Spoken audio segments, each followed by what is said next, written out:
She had it coming. I think that I shall never see a bone as brittle as my knee. It pops and snaps and locks up tight. It aches and pains me through the night. As stiff as any board I've seen, my knee rules o'er me like a queen. With humbleness I must kowtow. I cannot kneel, so I just bow. I am a walker. I enjoy walking as much as some people enjoy chewing gum. I have paced in empty shopping malls and congested airports. I have marched up and down office stairwells and inside smelly gymnasiums.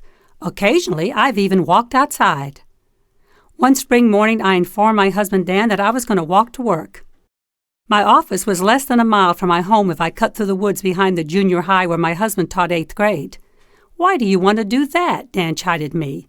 "You don't know who might be hiding in those woods." "Come on, Dan.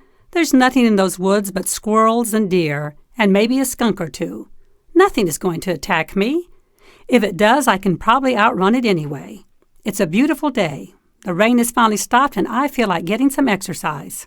I dressed for work in my favorite short-sleeved gray suit with white blouse. Then I donned my sneakers and slung my leather purse over my left shoulder. In my right hand, I carried a pair of gray kidskin leather pumps that still smelled brand new. Smooth and shiny, they didn't have one scratch or blemish on them. I had just bought them on sale and couldn't wait to wear them. Unlike Imelda Marcos, I didn't have thousands of shoes in every shade and style. In fact, due to my hard-to-fit feet, I had very few pairs of heels. Therefore, I treated those I had with great respect and tenderness. Each pair rested in its own shoebox, carefully wrapped in layers of crisp tissue paper.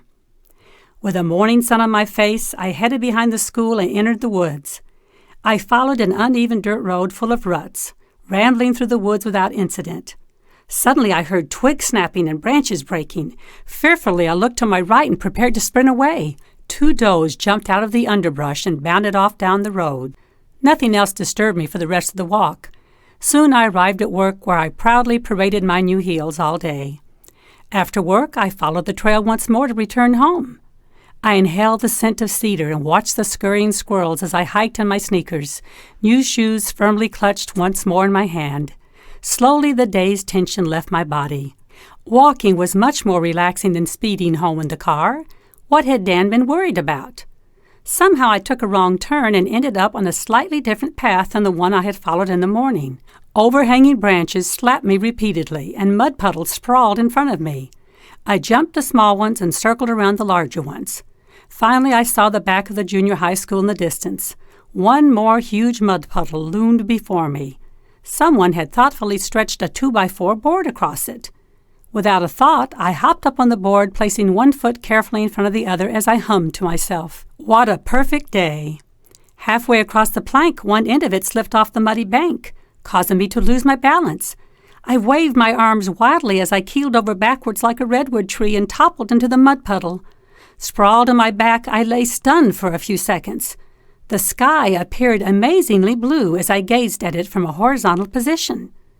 As my mind cleared, I realized my right arm stuck straight into the air like a flagpole. The leather pumps dangled from my hand like a prize, not a speck of mud on them. I didn't care what had happened to me. Thank heaven I had saved the shoes. Struggling out of the puddle, I inspected myself. My backside was completely covered in mud. I had shredded my hose and scraped my right elbow. Mud splatters dotted the front of my gray suit and my blouse. I no longer looked like a professional woman. I looked like a mud wrestler who had met her match. As I slowly limped out of the woods, I realized I had also twisted my knee. I hoped I could make it home before Dan saw me and told me I told you so. Unfortunately, Dan exited the side door of the junior high just as my bedraggled body staggered out of the woods. He dropped his briefcase and ran across the grass to me. "What happened?" he queried. "Are you hurt?" No, only my pride," I responded as I described my fall. "What possessed you to walk across that plank?" queried Dan. "Did you think you were a pirate or something?" "I wasn't thinking at all," I replied. "I got so relaxed walking home that I didn't pay attention to what I was doing." "What did you learn from this experience?" asked Dan in his sternest teacher voice. I looked him straight in the eye. "I learned that people who walk in the woods sometimes have accidents. If you keep lecturing me, you could have an accident too." That was the last time I walked to work through the woods.